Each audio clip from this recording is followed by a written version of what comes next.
Hello and welcome to the Mary Grace Show. I am Mary Grace, the voice of sanity to help you navigate politics, culture, wellness, faith, and world events.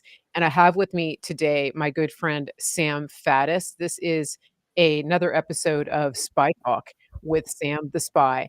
And I would say there is no better time to have a conversation with Sam, who is a retired senior CIA operator, among other things.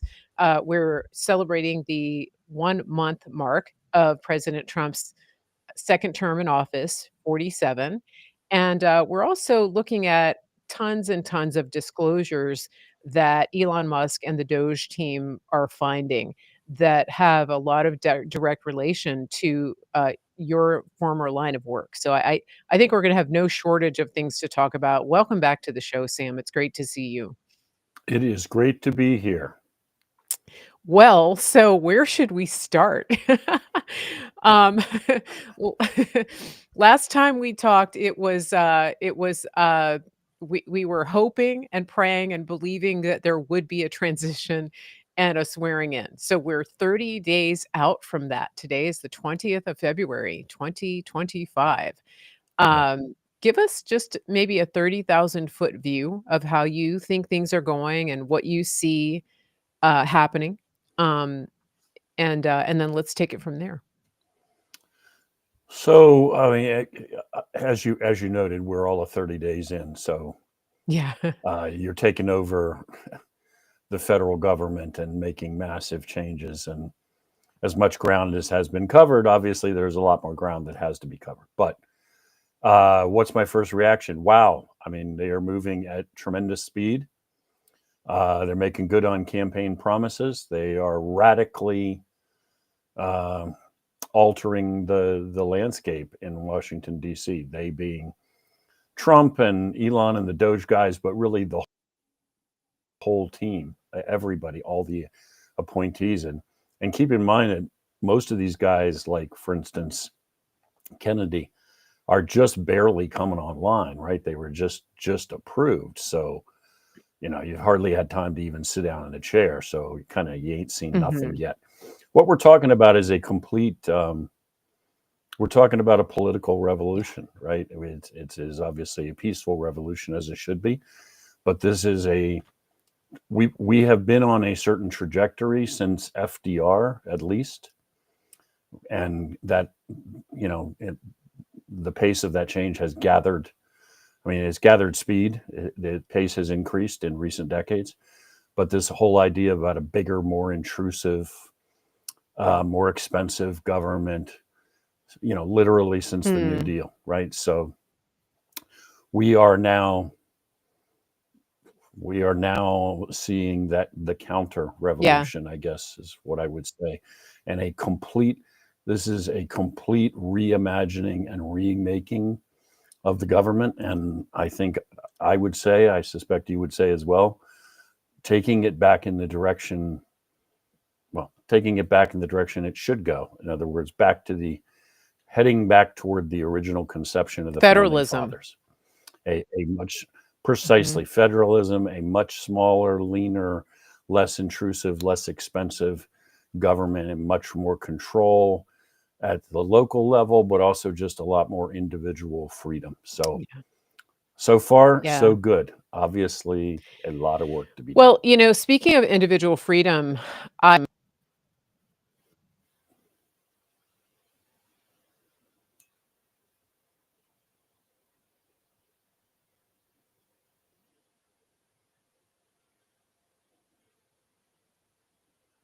I'm sorry, but I lost sound.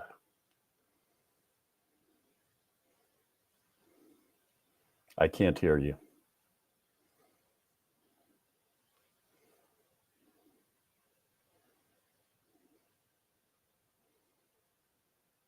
I don't know if you can hear me. You are frozen on my end. I lost sound first, and now all I have is a static picture. Anybody out there in the ether, can you tell me if you can still hear me?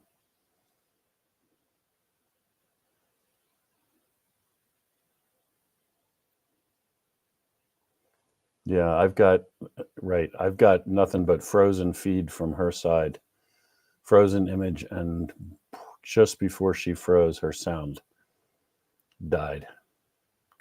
I know she was wrestling with some technical issues with her system.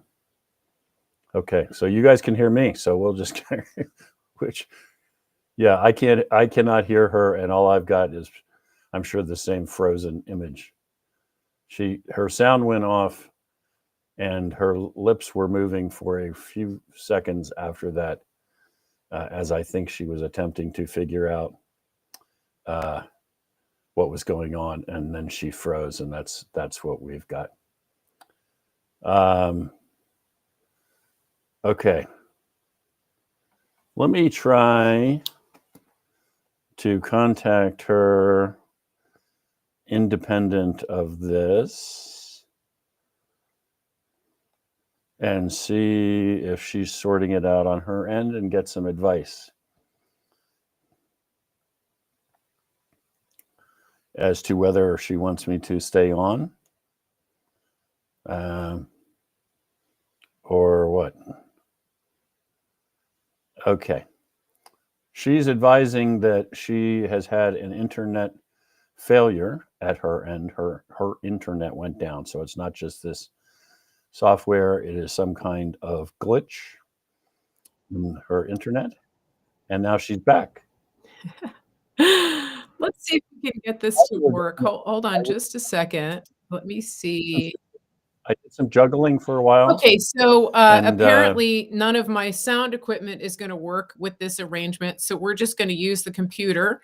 And I apologize in advance if you can hear me typing on the keyboard, guys, because that's what happens when all my gear goes out. But we're going to keep going because we're not going to let this slow us down. You can I hear can me hear fine, you fine. Yes. Yeah. This is Roger. Okay. Your sound is good. great It's on my just end. everything's coming through the speakers and whatnot. I But gotcha. we'll do our best. I gotcha. So I don't, yeah, who knows why that isn't working. But yeah, the internet went out. I'm tethered to the phone. And so just so everybody knows that this is it, we may or may not have a great connection, but we'll do our best. Okay. Back to our conversation. I'm going to go off screen for just a second. I'm going to let Sam keep talking. I'm going to get some headsets so we can have a little better sound here. And we're going to keep going. This is the Mary Grace Show. I've got Sam with me, Sam the Spy. And it's just business as usual here, bringing freedom to the masses. I'll be right back. That's right. Okay. This is when I should have brought Homer, the dog, on, because then I can entertain you guys with that. Listen, I'll put out a plug here since I'm using a few minutes while Mary Grace band-aids things back together. I think everything that we see so far, keep in mind we're 30 days in, at the DC level is really encouraging. What I'm going to say to you guys is what I tell everybody here in Pennsylvania as we're working with the Patriot Movement, what you guys have probably heard me say a whole bunch of times. What Donald Trump and the folks around him are accomplishing in DC, I think, is incredibly encouraging and incredibly positive. We should never lose sight of the fact that we got into this mess as a country. By that, I mean an out of control government and all of this. We got into this mess because we stopped being involved in our government. So as encouraged as we are by what's happening in DC, please do not go back to the mode of, okay, Trump's got it, so I can climb back on the couch and start eating Cheetos again and check out. That a lot of work to be done, and he and the rest of the team in DC cannot do it alone. So please do not stack arms, as they would say in the military, and walk away and think these guys have got it. I can just chill now. If anything, intensify your work. There's a lot of ground to be covered. I know in Pennsylvania, we still got a lot of work to do at the state level. Anyway, that was my public service announcement while you were. That's great. Thank you.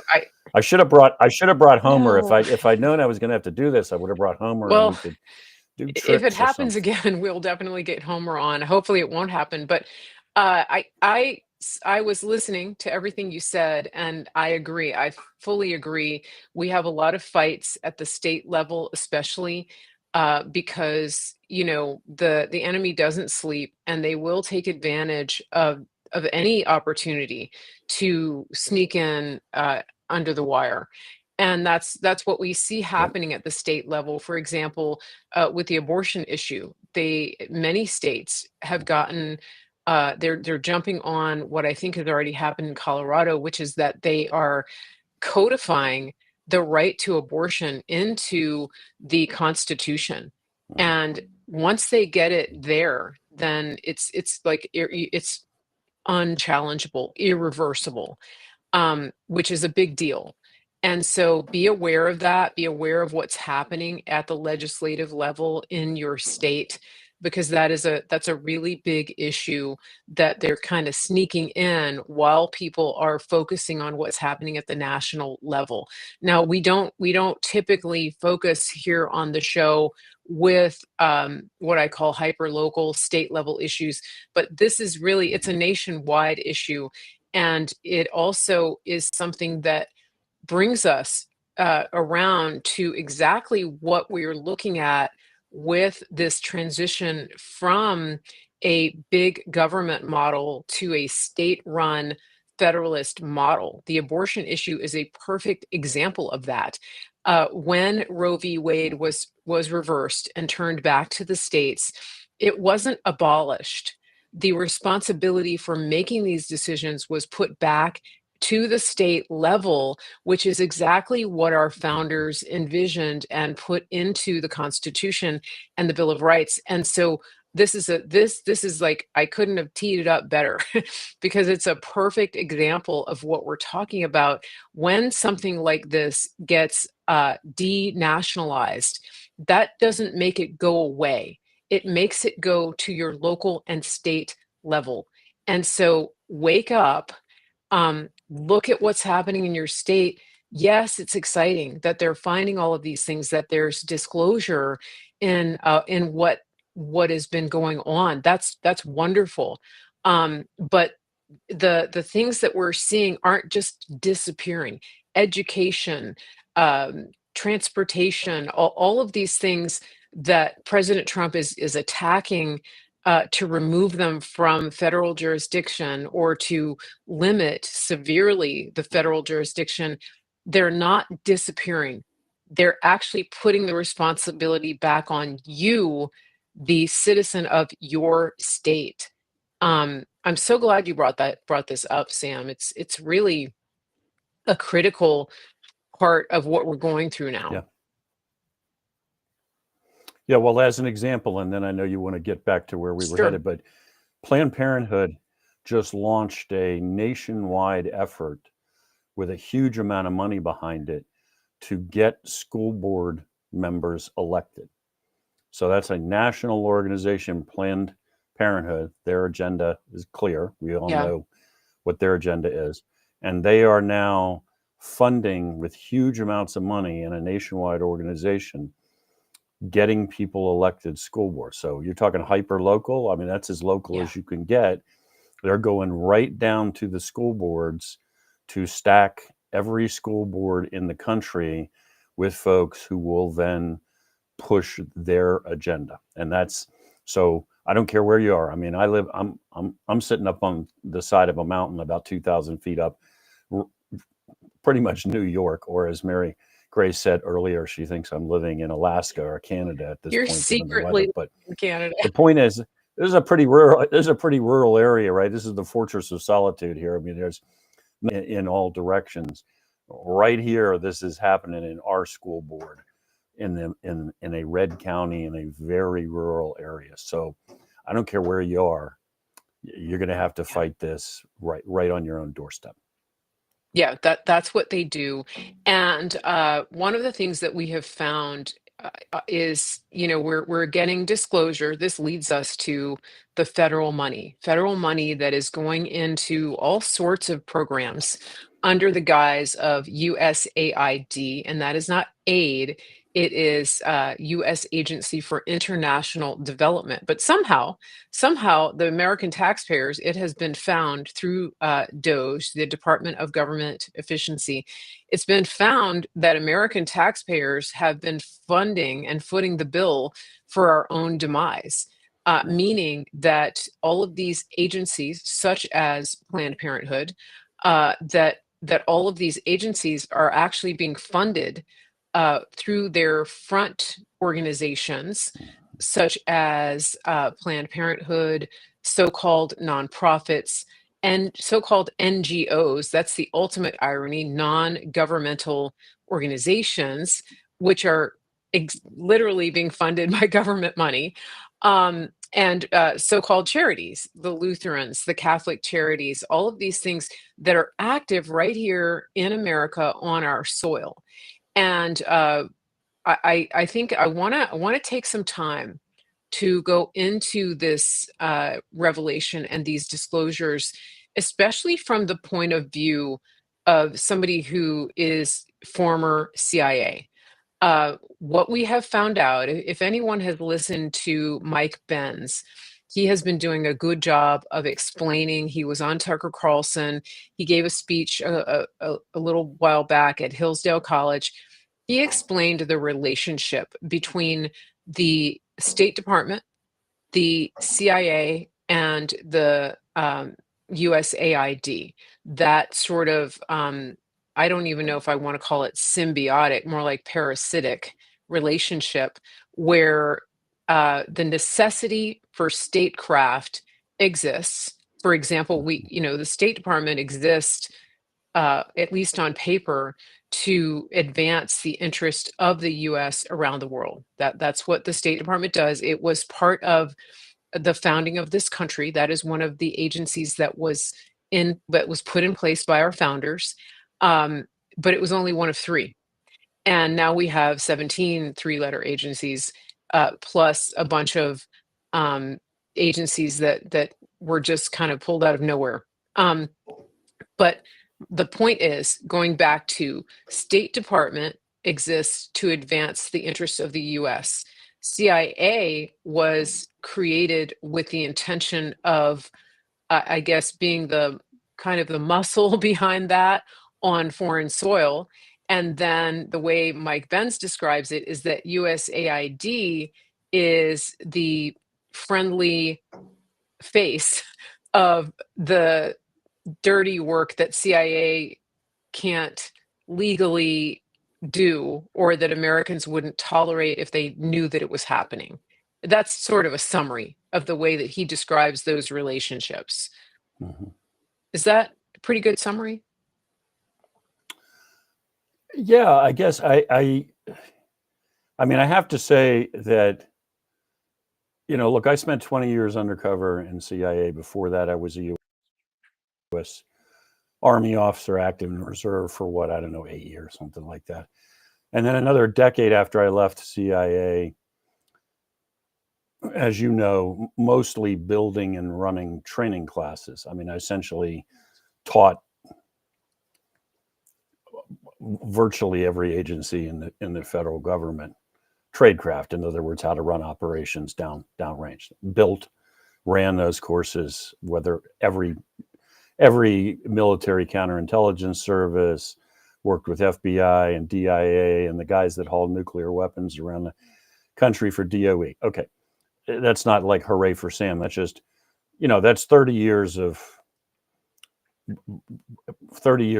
pushing 40 years, I guess, by this point, of federal service and being involved in national security. There are a lot of things that are being revealed about USAID that are complete revelations to me.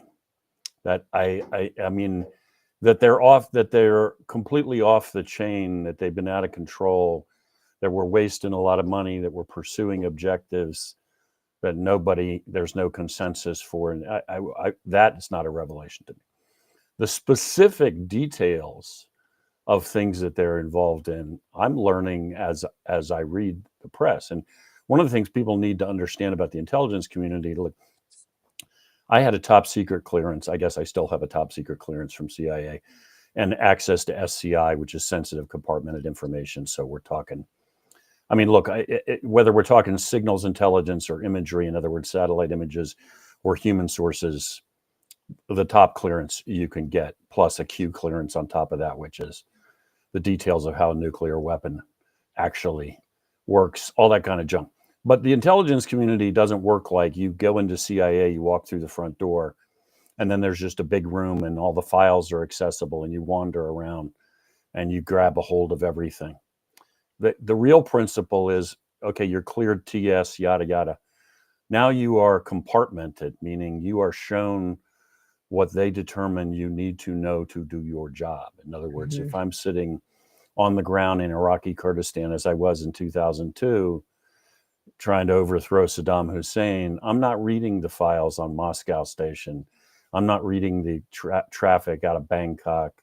And I'm not reading even stuff necessarily in Iraq if they decide I don't need to see it. And obviously it's their decision. So what I want, I throw that out just so people, lay people who have no reason to understand it, to be familiar with this, understand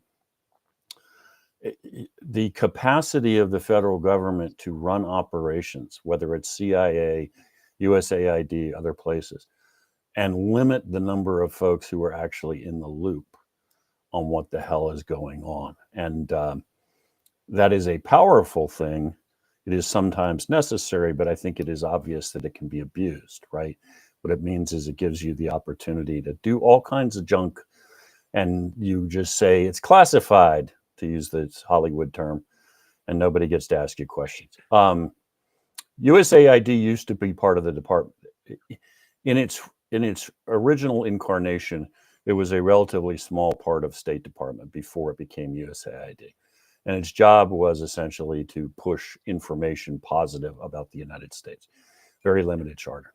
And then it morphed over the course of my career into USAID and became this monster. So, pushing, doing all sorts of stuff that the average American is not only like, that's a waste of money, but like, I don't even agree with that. Why is that our objective? Why are we funding transgender surgeries in Guatemala? What? We don't even agree that transgender surgery is a thing. I think this is actually a form of mental illness. Why are we paying for this? In terms of your description of CIA, I mean, CIA has two different functions, if you will. First of all, it has no function on U.S. soil. I'm not disputing that there haven't been people who have broken that rule. That's not what I'm saying.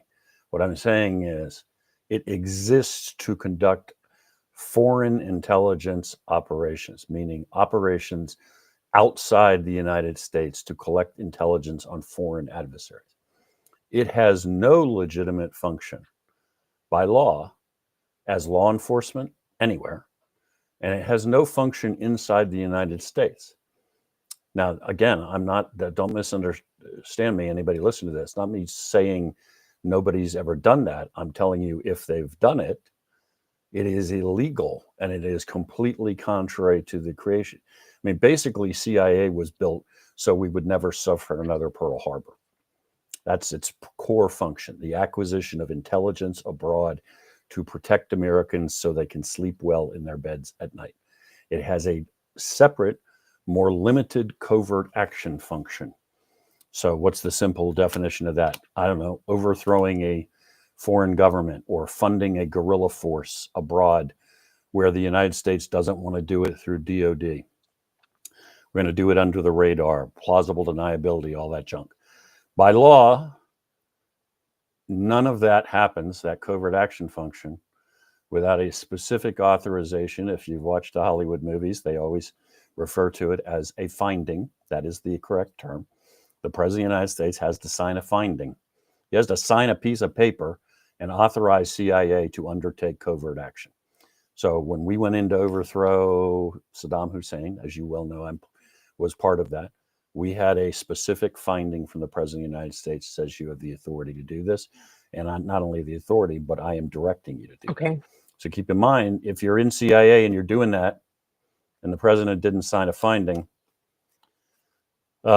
again, you're breaking the law. So when USAID is undertaking what amounts to covert action, manipulating governments, doing stuff, funding things, to begin with, we have gone completely around the clear statute that directs how covert action is conducted by the United States. Somewhere in there, maybe I answered part of your question. I don't know. I'll shut up now and let you No, I think follow up. that's helpful. And I guess, when the first time you ever came on the show, my question for you was like, why should we even listen to you? Because you're one of the three-letter Yeah, agencies. And even at that time, right. the trust level in our government was very low. I would say that it's gone down Yeah, significantly in the past month. yeah, I agree. And so, you have proven time and time again that, you are one of the people who actually loves our country and is team freedom. And so with that in mind, I did want to ask you, now that we know, uh well, let me get into some of the nuances. Some of the nuances, I think, are, I mean, you could have an entire, lecture and discussion series on the nuances of the role of Mhm, USAID, the connection between USAID, State Department, and CIA. And that is something that I'm pretty sure Mike Benz spends a lot of time thinking about. Because right, there right. is sort of an existential crisis going on in America when it comes to our role as a domestic power, but also as an international power, as a world Hmm. power, as the so-called the quote leader of the free world. And with that in Hmm. mind, I'm going to get a little philosophical here. One of the things that we have heard Mike Benz talk about, and I'm referring to him because he has been really front and center in exposing and Hmm. explaining a lot of what USAID has been doing. Um, and but one of the things that he talks about is the um, the line between statecraft, the advancing U.S. interests abroad, Hmm. and the question of why. Like, at what point, where do you draw the line? And at what point is Hmm. it appropriate even to advance U.S. interest in a given Hmm. territory or country? And I'll give you an example. When it comes to regime change, this is something that most people would understand that our nation has had a very real part in regime change all around the world for a minimum the past 50 years, if not longer. And so, Yes. where do we draw that line between, somebody deciding for some reason, whether it's for trade, for diplomat, for peace, to keep another nation out of that area? Uh, so, Hmm. establishing diplomatic dominance in an area, that type of thing. Where do we like, what's the line that we as the United States can cross and should be willing to accept? Um, how much of the world's babysitter and decision maker should we be? That's a huge question. But as as an intelligence operator, Okay, people, for the next 3 hours, you will listen to me attempt to answer that question. it's a big one. No, It's a I'm big kidding. one. I know. And I think it's not just a big one, Mary Grace. It is one of the it's one of the central questions. I mean, it's a question that doesn't get asked, hasn't been asked, and yet it is at the heart of this. I mean, let's talk about military action just as a piece of that. Let's stop talking about covert action. You know, we have the capacity to invade another country and topple its government. Okay. Am I an advocate of a very strong national defense? Yeah, 100%. And retaining that capability. I am. because you have that capability doesn't answer the question you just asked. Like, when do we do that? And when is it justified? And think about the price to be paid, and you know how many lives will be ended, how many guys are going to come home broken. By the way, these wars are not fought in some training area that was set aside where we just cleared all the people out and now the combatants have at it, right? Which is horrifying enough, because you got most of the people that do the dying and all these things are 20 Yeah. somethings, right? Yeah. 21, 22. They're at the beginning of their lives. They're fought in the middle of cities, right? And I don't, and lots of innocent people die in the midst of this when you're firing your artillery and dropping your bomb. I don't care how careful you are, and I don't mean that to like I'm callous. It's like, just stop, man. I mean, should you be careful? Yes. You can't bomb a city and fire artillery in a city and occupy a Mhm. city filled with civilians and tell me with a straight face that you're not going to kill people who were completely unintended and didn't do anything Right. except get out and go about their Right. lives. So that's not me saying you should be allowed to kill them, forget the law of war. I'm just saying, accept that, man. If you decided we're going into Baghdad, a whole bunch of the people that are going to die in Baghdad today are not Iraqi Republican Guard, and they're not American soldiers. They're just Iraqi civilians who, by the way, hated Saddam more than we hated Mhm. Saddam. So that's who you're killing. So that covert action, the same thing. Okay, you're going to topple a government. Okay, and then what? You got rid of Muammar Gaddafi. Okay, he's a scumbag. I don't care that Muammar Gaddafi's dead. He was a scumbag and a sponsor of terrorism and trying to get nuclear weapons. The world's a better place. Is Libya a better place because we got rid of Muammar Gaddafi? Because the real question is, what the hell happens the day after? Mhm. Because basically we broke the place, and then it is still a wreck. It's still a shambles. I mean, they got open market, Yeah. open air slave markets in parts of Libya now. Yeah. So there ought to be, the way this is supposed to function, I think, is you exercise a lot of restraint and think very deep thoughts. And before you get some cool plan about overthrowing a government or invading or any of this other stuff, you ought to envision, be able to define precisely why. And as Trump would say, why from the standpoint of the American people, because that's who's paying the price. Those are the guys in the uniforms that are going to die. They're the people that are paying the bill for all of this and dealing with the consequence. Why is it necessary for us to do that? I think this whole discussion that you've kicked off here has been completely absent from a whole bunch of decisions that successive U.S. governments have made for decades. I mean, and if you expand it to USAID and not talk specifically about covert action, why is passing out condoms in Central Africa? Why are we doing that at all? And why are the American taxpayers paying for that? Why are we doing?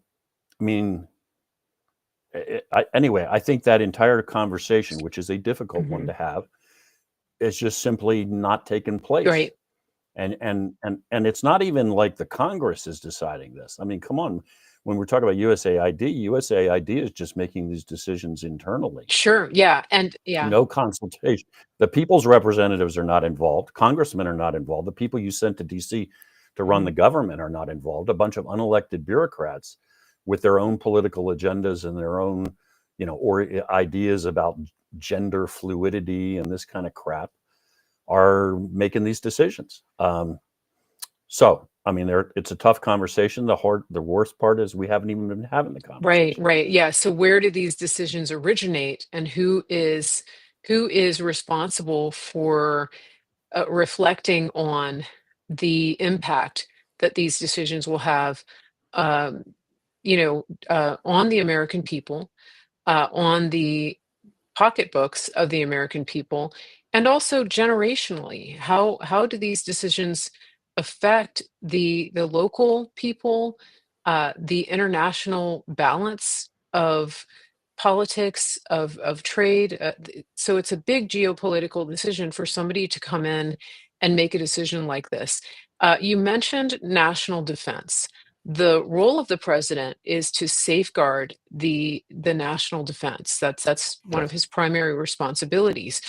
And so, for example, right now we know that China has been encroaching on the whole world with their Belt and Road Initiative, and they have a huge presence in Latin America, in Mexico, in the Panama Canal, in ostensibly Greenland or up around there.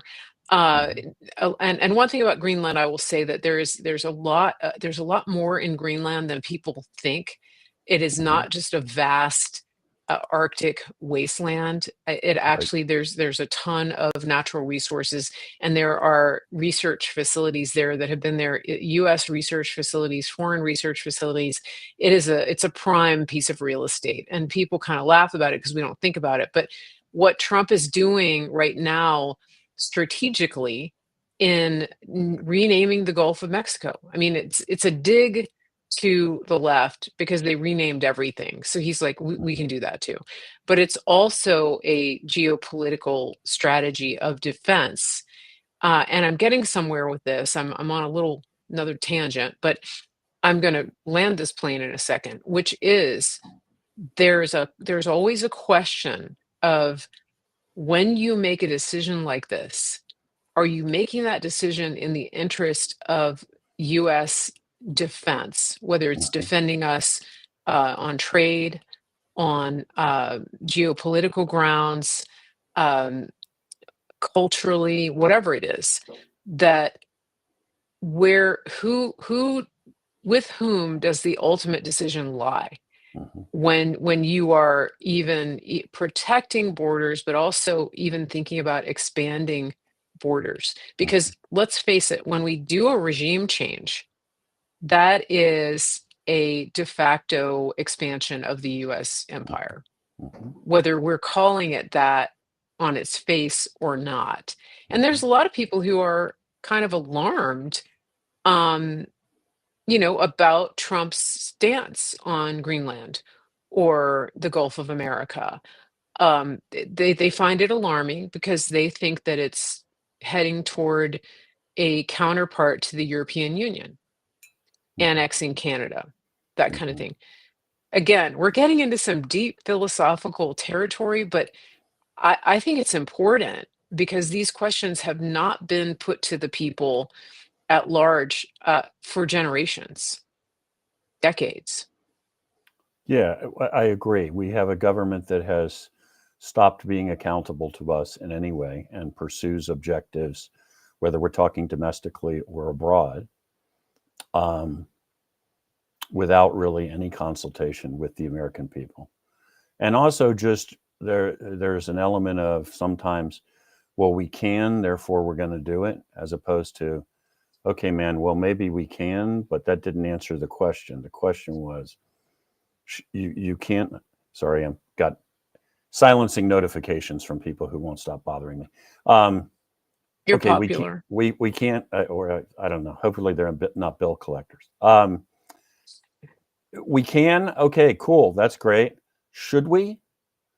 And what? How in the end does whatever it is we're proposing benefit the American people? Because I thought the whole purpose of the frigging government was to benefit the people, which it who elected you. That's who you work for, right? If you're holding an office, you work for the people. So if you're going to do this, whatever the heck it is, USAID, DOD, CIA, how will we be better off tomorrow?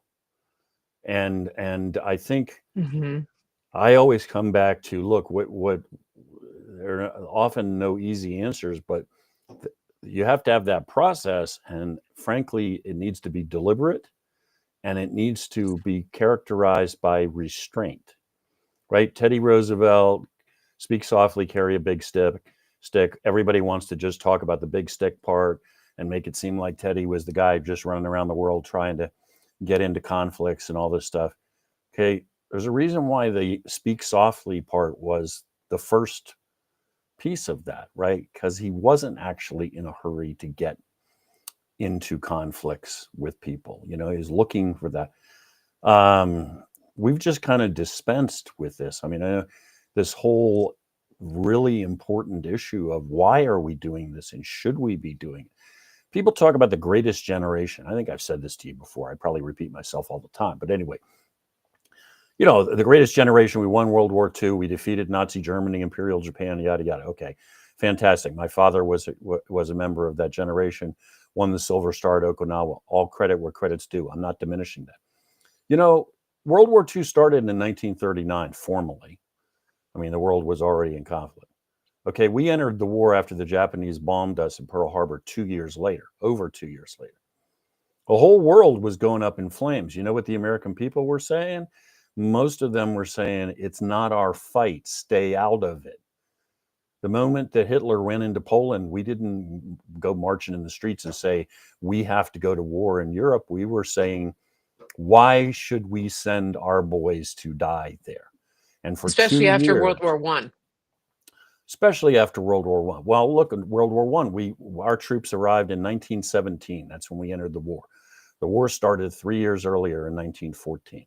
For 3 years, they were fighting in Europe, and the doctrine of the United States was, it ain't our fight, people. Where our guys are not, our boys are not going to go to France and die because the Europeans are having a fight. Now, my point here is let's remember how we used to look at this. I'm not arguing for isolationism. I'm not saying that was necessarily the right decision. Mm-hmm. It's just we weren't always in this mode of it's our job to intervene everywhere and solve everybody's fight. Very much to the contrary. And when we did get into fights, we were really clear-eyed. I mean, keep in mind World War II. We defeated Nazi Germany. We defeated Imperial Japan, Mussolini's Italy.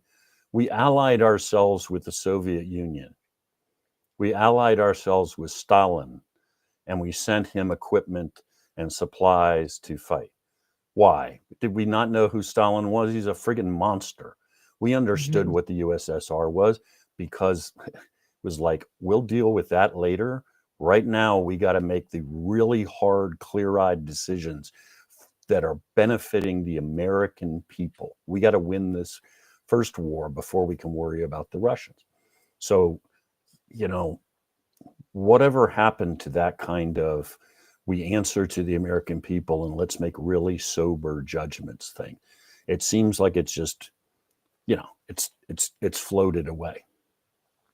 Yeah, I think that's a good point. And I want to pivot a little bit to Donald Trump because Okay. something that you just said was interesting. Teddy Roosevelt, speak softly and carry a big stick. Okay, so now we have a president who tweets, and we have a president who is very vocal about his intentions. And on the other hand, though, he's made it very clear that he doesn't always broadcast what he's doing, especially militarily. Yep. And so he probably isn't as loud as people think he is. But when it comes to his style of governance, uh, what are your thoughts about, for example, he throws out a sweeping statement about tariffs across the board. Mhm. That's a big one. We're gonna make Canada the 51st state. We're gonna annex. We're gonna buy Greenland. Mhm. Things like that. Um, really bold statements that could potentially light a powder keg. Yep. Um, what do you see as the difference? I mean, he's effective. We have seen that he's effective. What is he doing differently? Like how do you think it works? Why do you think his approach works? Well, look, I think he has a genius for going to the heart of the matter, whereas other people just get caught up in the status quo and the idea of incremental change and very limited possibilities for what we can accomplish. He he sees immediately, like I say, the heart of the matter. He goes to its essence.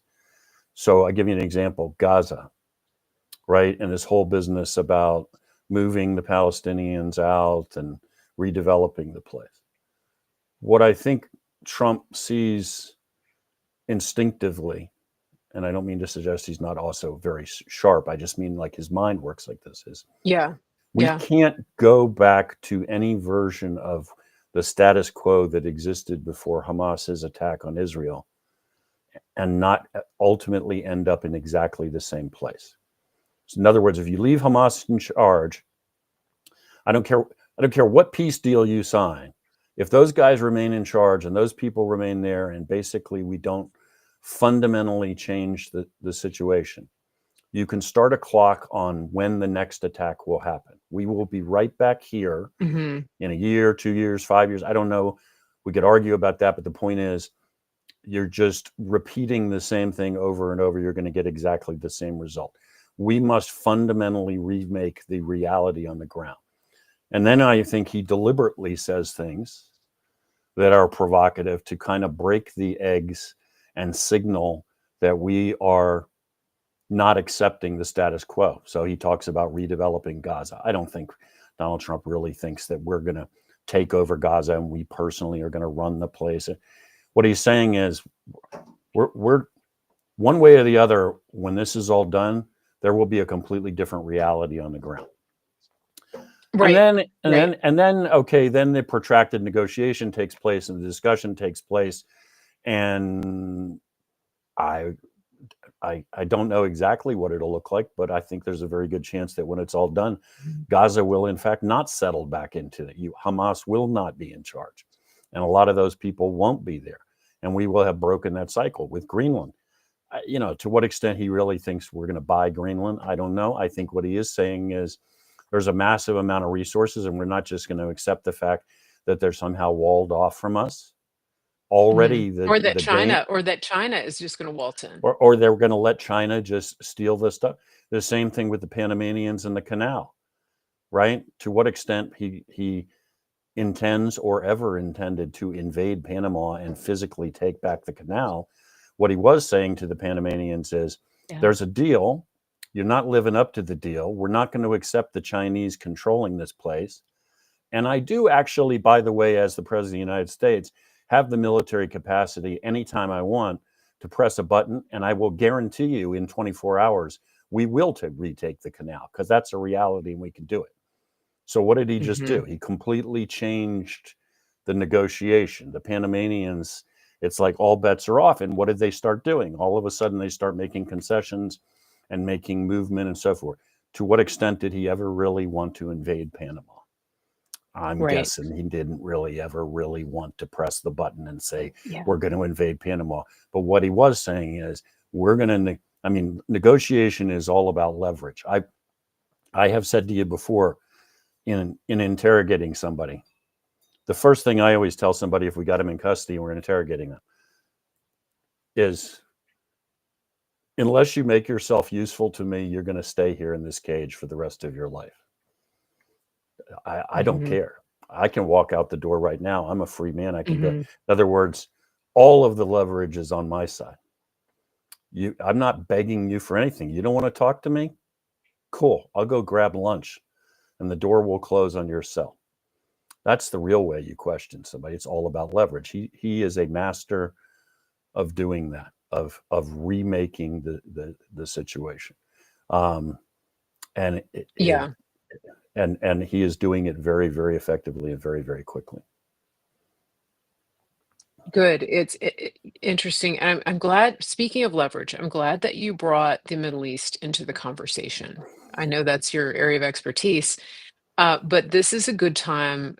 Surprisingly, nobody's really talking about the Abraham Accords. And when I first heard President Trump float the idea of developing Gaza, uh, that was the first thing that came to mind because obviously, clearly, he wants the Middle Eastern nations to engage in uh, stronger diplomatic relations. He wants to take them out of war. He wants to get them to stop killing each other. and to engage in diplomatic relations. He knows that it's almost impossible to get them to agree on religious terms. Right. That's just not going to happen. But the work that Jared Kushner did in the Middle East, leading up to the 2020 culmination of what is known as the Abraham Accords, that was pivotal in Mm. bringing business and diplomatic relations to a better place in the Middle East. Unfortunately, that was stalled by what happened when the with the regime change in America in Right. 2021, the color revolution. Uh, and so now, to me, it's only natural that Trump would be bringing that back. And he's not using the word Abraham Accords, but what do you think about that? Do you think that this is kind of picking back up on the Abraham Accords and getting these Middle Eastern leaders to take charge of their nation or of that region, um, Yeah. responsibly? Yeah, I do. And look, so I'm glad you brought up the Abraham Accords, because when Trump left office, right, we the Middle East was really on the cusp of a complete, I was going to say realignment. I don't even know what the right word. I mean, a brand new reality. This region that had been a source of conflict for generations, and just one cycle of violence after another, it really looked like, good Lord, we're seeing the end of that. We're seeing Mhm, these folks sitting down and making peace, and all of a sudden the future is bright. And like with so many things, the Biden administration managed to destroy all of that very quickly. But I think we have the capacity to pick that up. I think that's exactly what we're mhm, doing. There are some difficult specific concrete things that are going to be mhm, hard to deal with. For instance, Gaza, just use as an example because it's on top of my mind. I mean, the idea of getting the Gaza is, like 2 miles wide and 25 miles long at the extremity, at its greatest length. It's basically a giant refugee camp. That's before it got bombed. It's a horrible place to live. It has no natural resources, has no industry. It's a nightmare.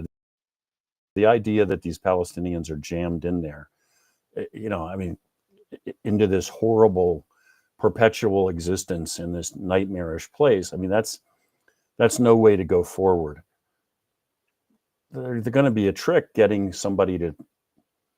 So on its face, the idea that a million of them go live in Jordan is an infinitely better idea, right? I mean, Jordan's a much bigger place, not a huge country, but a lot more room than mhm, Gaza. It's got resources, yada yada yada yada. The sense, it is a Palestinian state. They should be there. Here's the problem: the Arabs hate the Palestinians. I don't care what they say in front of a frigging camera when they're all brothers and all that stuff. They talk about them in the vilest possible terms. I mean, the way the KKK might talk about black people, mhm. literally. I'm not going to use the terminology, but it is incredibly derogatory.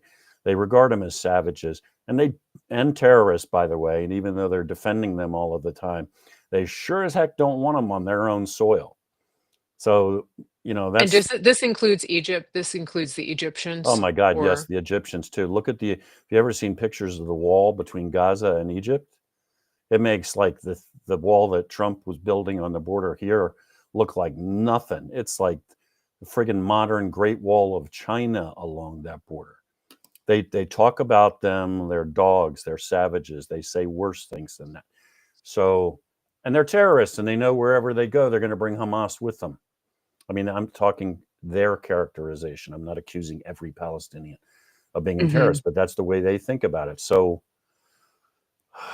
I said this to when the King of Jordan was here. I mean, the Jords actually are very good friends of ours in the Middle East and work very mhm. closely with us. Getting them to agree to take Palestinians in any sizable number on their soil, I don't know what it's going to take, but Well, Donald Trump is the deal maker, so maybe he'll pull NGOs it had off. their way, we would be bringing them all here, right?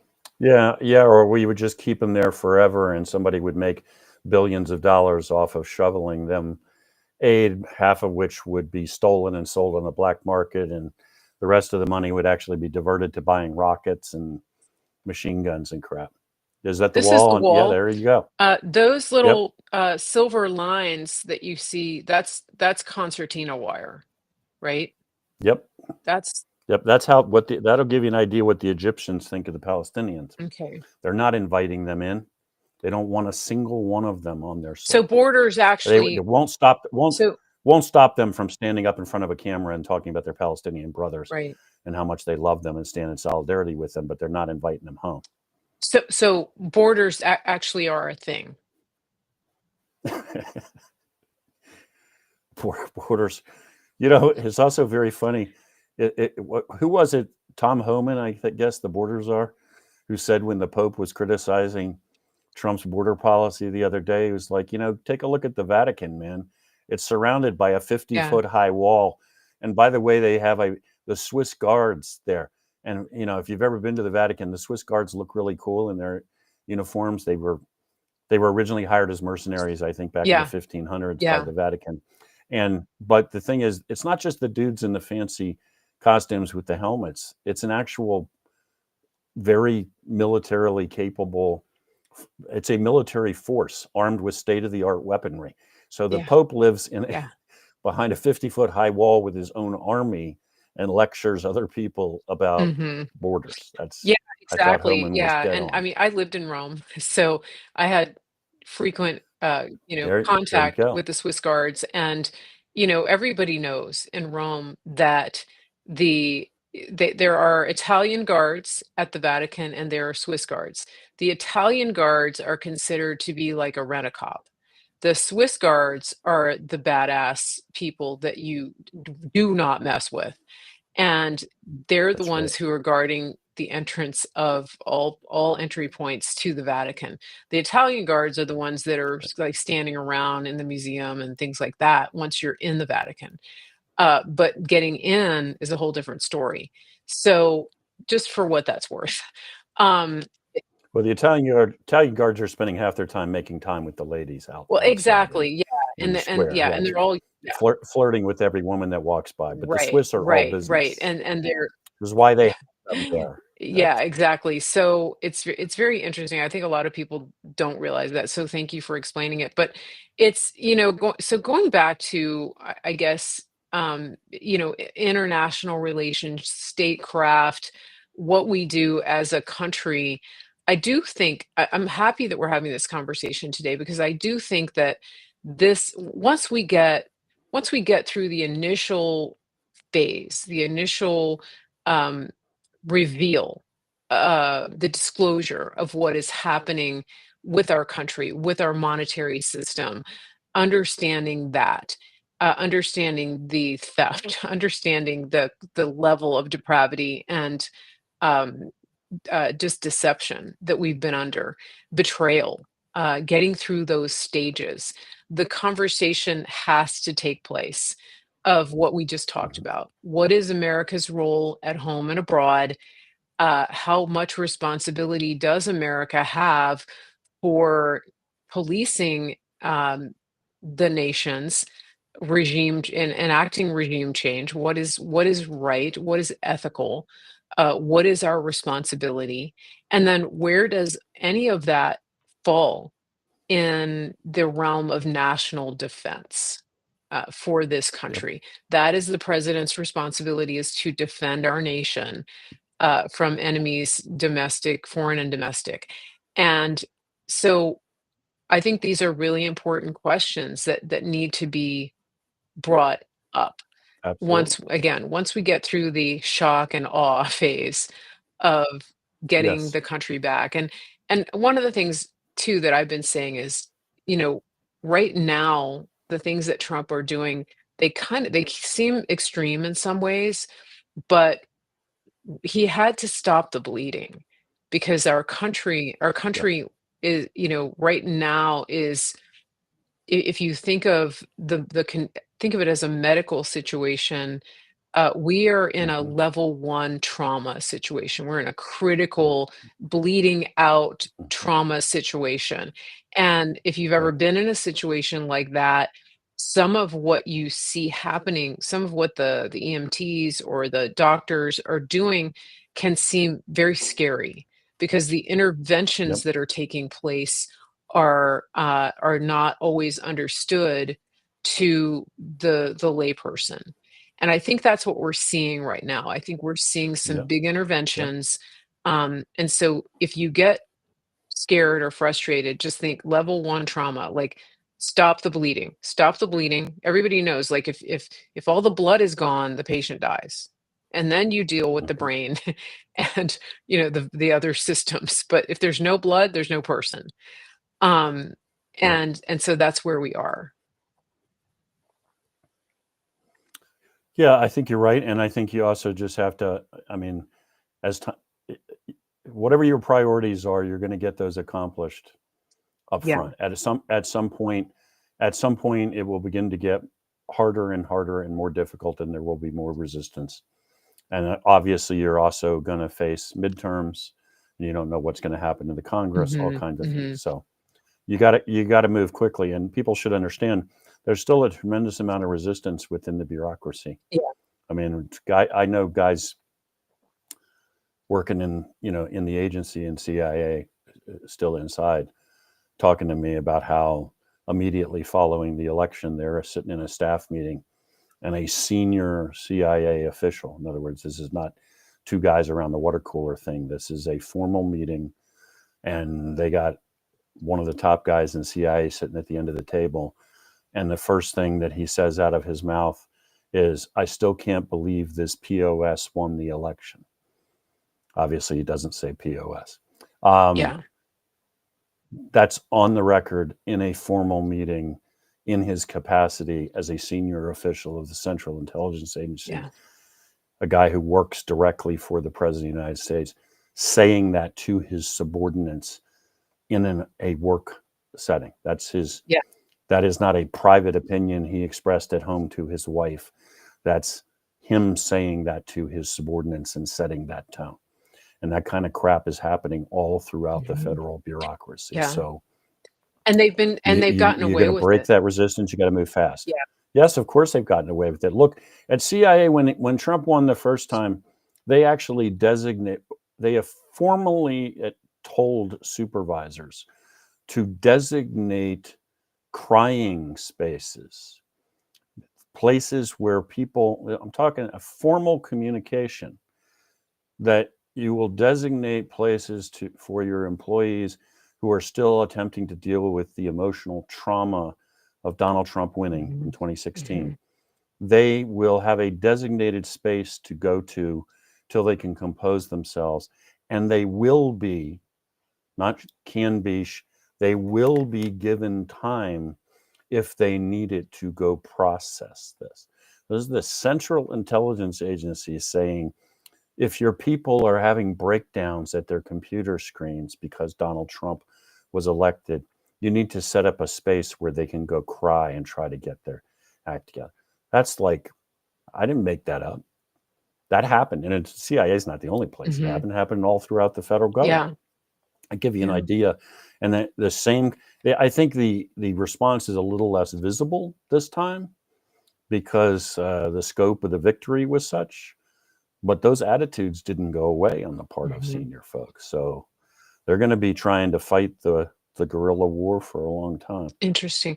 Well, okay, so when it comes to reducing and firing and layoffs and things like that, there were a number who took the early buyout offer.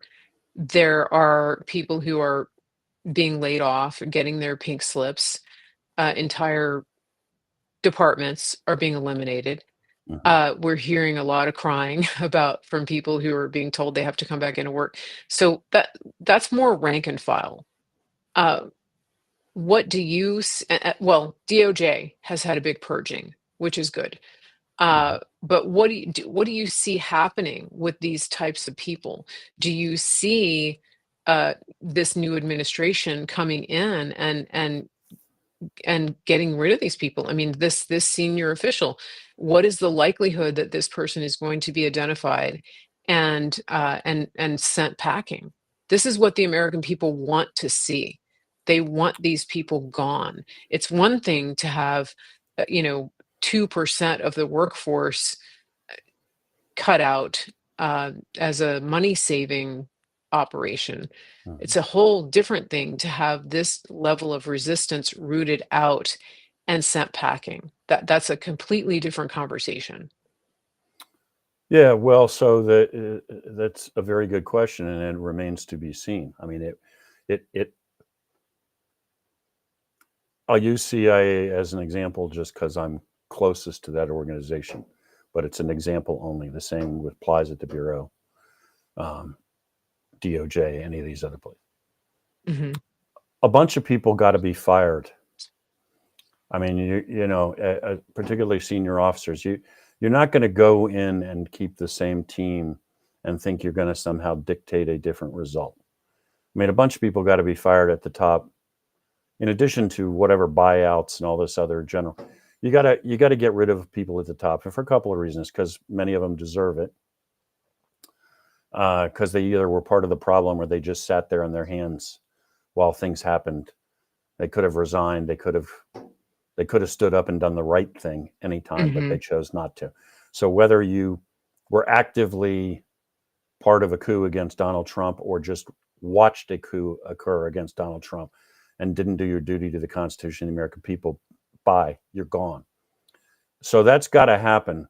On the backside of that, I think, is the really hard part, because that part will, and the president authorized you to do it, you can do if you've got the moral courage to do it. Now, unless you're going to say we don't need a CIA, and again, I'm using it as an example only. FBI is the same shtick. Unless you're going to say you're going to wink these organizations out of existence, now I got to actually fix it. I just swung a baseball bat and broke a bunch of china and threw a bunch of guys out the window.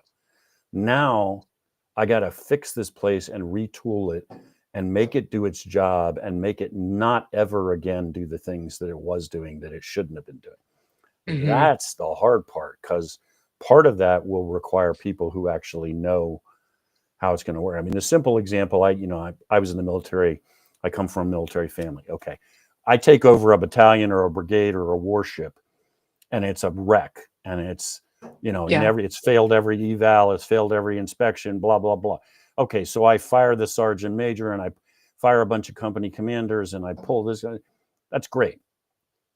Now I got to actually turn that battalion or brigade or whatever we're talking about into an effective fighting force. And the only way to do that is if you actually know what it's supposed to look like and how to do that. So after you fire those people, you're going to have to find some folks who actually know how to do this. At the Bureau, God bless Cash, who I, presume will have that job. The vote, listen, they're voting to get him out of cloture. Actually, that's going on now.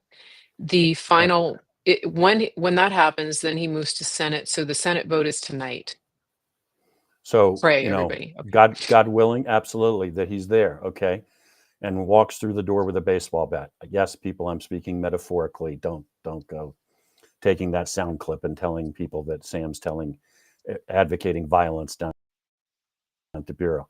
The point is, after he's done breaking the china and throwing people out the windows and all of that stuff, he's actually got to turn the FBI, fix it, and get it functioning and doing its job. Not the mad. In other words, we're not going to chase the old ladies who are praying outside the abortion clinic anymore. But we actually are going to, hunt down Tren de Aragua and get him the heck out of our country. So you got to make it work again. Same at the Bureau, at the agency. That to me is the trick. Yeah. That's the hard part. Yeah. What I can tell you, bottom line, you can't walk into a place like CIA, replace the director, keep the rest of the guys there in senior positions in place, and then think you are going to arrive at a different location. That won't happen. Right. They will play you. They will drag their feet. They will run you in circles. They will prevent any reform. Yeah. And now we talked about CIA and FBI. Imagine that we're talking actually about pretty much every federal agency in Washington, D.C. has the same problem. Yeah. So there definitely has to be um, a big house cleaning. And one of the things that I Yeah. think that is obvious is that, President Trump is much better prepared this time. I mean, do you get the Yes. impression? Well, I don't think Yes. it's more than an impression, because I think you know more than you can Yes. let on. But Yes. He is infinitely better prepared and has way more people around him and folks that he can trust, and the lessons have been applied. Still titanic fight now. yeah, yeah. So because but I guess my question is, to what extent has he identified a lot of these key players prior to going in? Like, in other words, I think that he has people on the inside that have remained loyal to the American people and to the cause of, American the American experiment, um, who have been who have been working inside of these agencies in the interim Mhm. between presidents' terms, so that he can come in better prepared to do what needs to be done. That he's not just now trying to discover who these people are. Would that be an accurate assessment? I think that is accurate to a very large extent. It is also true. Um, and my hesitation here is because there are things here going on with like the transition team that I don't want to talk about. Let's put it this way, that I'm not going to talk about because it's happening confidential. Um, a lot of people have been identified, but there are also a very widespread effort underway right now where folks are being interviewed and identified. Keep in mind that we're talking thousands and thousands of people that have to be appointed. Where Yeah. after you're done with you're just talking a massive number of individuals, because the real work, again, to use CIA as an example, okay, that's great, you can put a director in, and none of this is intended to be a criticism of Ratcliffe or dismissing him. I'm just saying anybody takes over as director of CIA, that's cool. Now, until you get to the part where you have replaced a Hmm. whole tier of individuals below him, several Hmm. tiers, you're not making, I mean, have changed. You can't make any. And by the way, CIA is a tiny, I mean, in DC terms, everybody talks about CIA because I guess it seems sexy. Um, it's a tiny outfit, right? I mean, Okay. Okay. it's a fraction of the size of the bureau. It's nothing compared to DoD. Just imagine how many people that Hedgeth has to promote to Yeah. appoint over there. Yeah. Yeah. Big. I was just looking.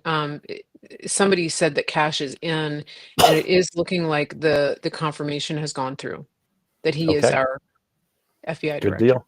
Good deal. So you're hearing it here. There you go. Yes, it was posted last night that the vote was tonight, which was a little weird. So he's looks like it's all gone through. Even Mitch McConnell voted yes, which is, yeah, should have Holy been a cow, yes that knocked all me over along. with a feather. Yeah, Probably because he's so crazy. senile, he didn't know which way he was voting. That's probably Right. He was voting yes. He thought he was getting cash. that's probably that is a good one. That was well done. That So thank you. Yeah. Okay. I think Uh, oh, it's sad. Sad but true. Okay. yeah. Um, so this is a good place to stop. I didn't even Okay. stop us to do our ads. Unless if you want to stick around for a few minutes, we can. I do need to take an ad break. So it's up to you. Is I this a good I time I to inf- I, stop? unf- I yeah, I unfortunately got a jet Okay. because Gina's getting ready to vanish, and that means I'm becoming dog sitter in a moment. I That's understand. I understand completely. And so we are so happy to have you on today. It's really good to have this thank you. conversation. Everybody loves hearing from you, and everything that you say, it's measured, and intelligent, and coming from a place of experience that a lot of us just don't have. So we really appreciate you being here today, and you're always welcome back on the show. Everybody, Sam Faddis, how does everybody follow you? How can they find your work and follow you? Easiest place to find me is just to go to And Magazine, which is the magazine that Gina and my wife, run. andmagazine.substack.com. And by the way, for the Perfect. record, everybody should understand that Gina is also a retired CIA operations officer, Yes. and we'll see if one of these days we can coax her to get on camera. She's still, it's I old habits die hard. She's still Yeah. adverse to be appearing on camera, but she's got. Well, But actually, I shouldn't do that because she'll end up on here and she'll start telling stories on me, and I'll probably regret that. So Gina is a force to be reckoned with, and we're talking about Mrs. Sam the Spy for people who yes, don't know. yes, Um, and I've already issued the invitation. She knows she's welcome anytime to come on the Mary Grace show. We can just talk about whatever. We don't even have to talk about spycraft. I'm sure we'll have a lot to talk about. Um, the mind boggles to think what the two of you would get into. That's oh gosh, if you're listening, Gina, you know you got my number. So yeah, that would be awesome. I would absolutely love that. That would be fantastic. And we can talk about we can have a whole series on the defense industry. Um, which would be she will. She is a scathing critic of the yeah, waste in the defense industry, the abuses, the extent to which yeah. defense contractors get away with murder. She pulls no Military punches. industrial She complex. pulls no punches Seriously. on that. She's Yeah. Well, we and can and do a by the way, series. for the record, folks, I mean, and not only did she serve her country for a long time downrange and you know, put her life on the line, but her family is, you know, served in the Marines, the United States Army, the Air Yeah. Force. Her one of her uncles was a fighter pilot flying missions into North Vietnam. So she's, they've earned the right to stand up and criticize the defense establishment because they've put their lives on the line. Yep. Well, my microphone is open. We could Okay, we could talk, this I'll could try to be talk her into it. this could actually be the groundwork for her book that she There needs you, to write. there you go. Yeah, Okay, we can give her all the transcripts, so she'll have her outline. Um, good okay, talking to you. you Thank you for too. having Thank me. you, Sam. Sam the Spy, Sam Faddis. We love having you on the show, and we will have you back soon. Stick around, everybody. We want to hear from our sponsors here today. We have a lot of good companies that work with us here at the Mary Grace Show. Thank you so much, Sam. We will have you back very soon. So thank you everybody for being here. Let's take a second. Those of you who want to get more of this content, please go to marygracemedia.com and join my mailing list. That's one of the easiest ways to get notification when we have a show like this. I do send an email out before we go live. You can also find my sponsors there on the channel. We have a number of companies that are America First companies that work with us here at the Mary Grace Show. When you shop from them, we get credit, we get a little bit of an affiliate commission. They don't dictate our content at all. They simply want to partner with shows like mine that are bringing the truth to you. And so when you purchase from them, you're supporting my show. And one of our favorite affiliate partners is griddownchowdown.com. They are freeze dried US grown beef. This is grass fed, grass finished. It's not jerky, it's actual beef. And when you reconstitute it, you are making hamburger. You're making your hamburgers, tacos, spaghetti sauce, chili, whatever it is that you use ground beef for, it's right here in this little package. And people are stockpiling it for a apocalypse or whatever reason they want to. Some people are using it on a weekly basis. You can get a subscription right now if you do a 24 serving subscription of griddownchowdown.com and use promo code Mary Grace. They are sending you 4 free servings with your subscription. And that's a one-time gift. and it is good through this month. We extended it through the month of February. Griddownchowdown.com, promo code Mary Grace. This is the monthly or bi-monthly subscription, and they do have some openings for the subscription so that if you place an order, you will be able to take advantage of that deal. I'm going to run a couple of our ads here, and then we will be right back to say, actually, no, I'm not going to come back. I'm just going to say bye now. I'm going to say bye. And please come back tomorrow. We have Dr. Troy Sproul with us at 11 a.m. for a live Q&A. He is our functional medicine specialist. And then on Saturday, we have one of our favorite guests coming on at 1 p.m. Eastern, and you're not going to want to miss that. Thank you for being here today. Thank you so much, everybody, for listening. Thank you for your great comments. Please stick around, hear from our sponsors, and we will be back tomorrow.